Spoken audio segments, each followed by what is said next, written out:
Welcome all. Welcome to Free License class. Yes, we have reloaded our channel due to some technical errors. Videos are delayed for some days, so it's okay. So let's start our new session. So today we are going to discuss some previous year question papers of CSI UGC NET exam 2011. So let's move into the questions. So the first question is, recent studies on RK suggest that life could have originated. Option A, extraterrestrially and seeded through meteorite impact. Option B, in shallow coastal areas. Option C, in deep hydrothermal vents. And option D, in hot terrestrial habitats. So, a little bit confusing, but it is straight question because some students have a confusion between option C and option D. So we can eliminate easily the option A and option B, and now we can look into our answer, which can be the correct answer for this question. So it is given that a deep sea vent theory suggests that life may have begun at submarine hydrothermal vents, spewing key hydrogen rich molecules. Their rocky nooks could then have concentrated these molecules together and provided mineral catalysts for the critical reactions. Even now, these vents, rich in chemical and thermal energy, sustain vibrant ecosystem. So from the given information, now we can clearly answer out the question. That means the option C is the correct answer. If the ratio of the number of non-synonymous to the synonymous substitution per site in protein coding gene is greater than 1, it is an evidence of selection, that is option A positive, option B negative, option C neutral, and option D random. So before answering the question, you have to know what is non-synonymous substitution and about synonymous substitutions. So non-synonymous substitution means the amino acid is changed due to the substitution, then it is said to be non-synonymous. In the case of substitution where the amino acid change is not there, then we can say it is a synonymous substitutions, and we will represent this by non-synonymous to the synonymous substitution. If it is equal to 0, we can say that it is in equilibrium. If it is greater than 1 means it is a positive selection. Positive in the sense that it is changing. If it is less than 1, then we can say that is negative. Okay, so when non-synonymous substitution increases, so the value will be greater than 1. If the synonymous increases, what happens? The value become less than 1, so that it will be negative. Okay, so let's see the information given here.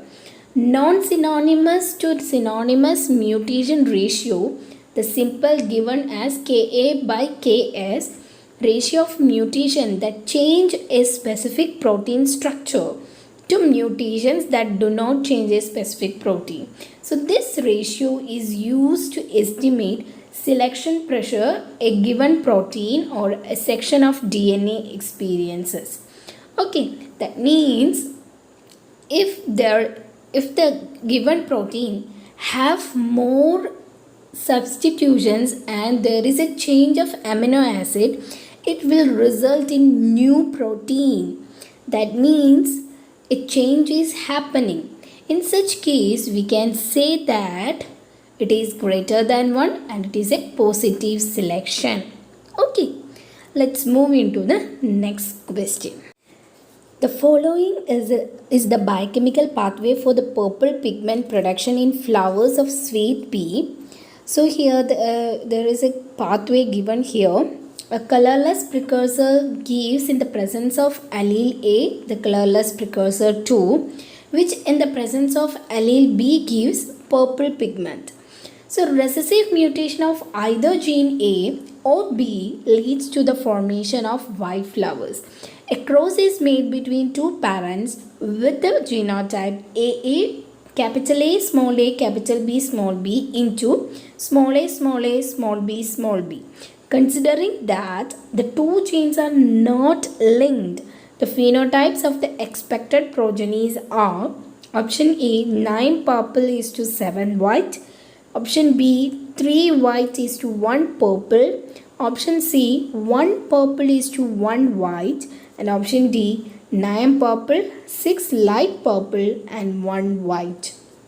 So from the given option you can definitely eliminate the last two options, that is 1 purple and 1 white, because you will definitely get more whites, so that the third option can be eliminated. And the last option, the light purple one, that is also wrong thing, because it is given that in case of recessive mutation of either allele A or allele B will result in white flowers. So definitely you will get only two type of flower, either white or purple, so that you can eliminate the last option also.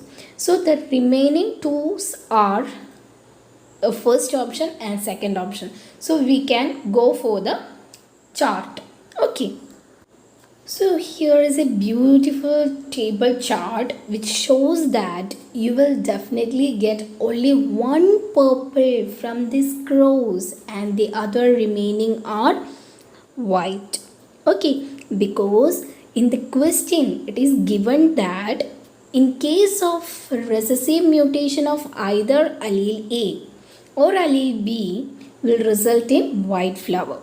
That means we need both the alleles in dominant form to get purple color.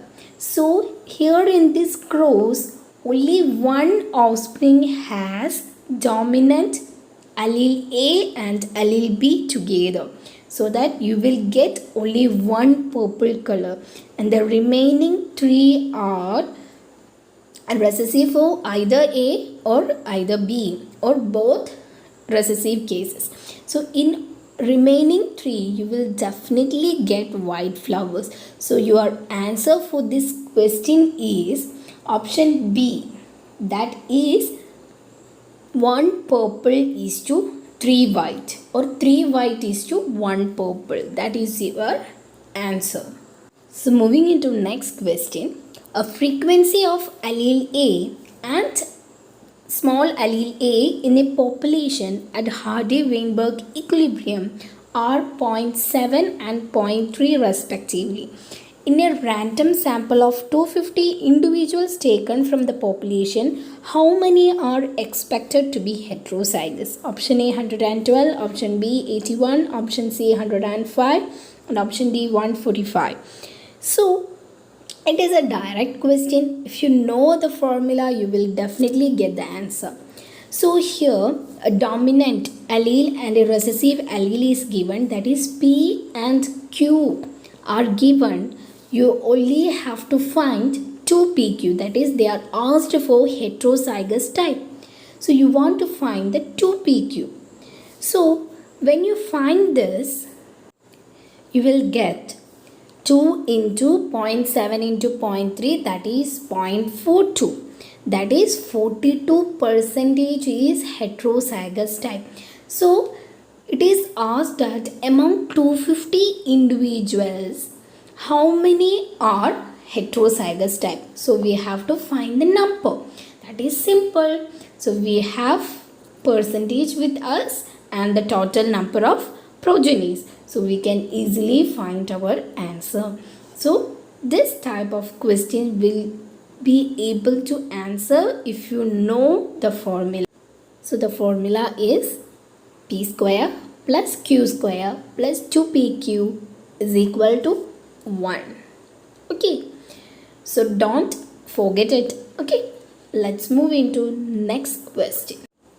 The transition to flowering in plants requires option A, growth of plants under long day condition, option B, growth of plant under short day condition, option C, reprogramming of shoot apical meristem, option D, synthesis of flowering hormone Florigen. So, to find the answer for this question, please read through the options carefully. From the options itself, you can find your answer. That is, growth of plants under long day conditions. If you grow plants under long day condition, is there any transition of flowering? No, definitely no. There will not be a transition if you grow continuously under long day conditions. Then the second option is growth of plant under short day condition. The opposite sentence. That means if you grow a plant under short day conditions, it will not make a plant to flower. Then next one, reprogramming of the shoot apical meristem. So there is a chance if you reprogram the shoot apical meristem, there is a chance of transition to flower. So this is the right answer. And there is another option too, synthesis of flowering hormone Florigen. So if you need the synthesis of hormone Florigen, there should be a transition before. So that option D can't be the correct answer. Okay.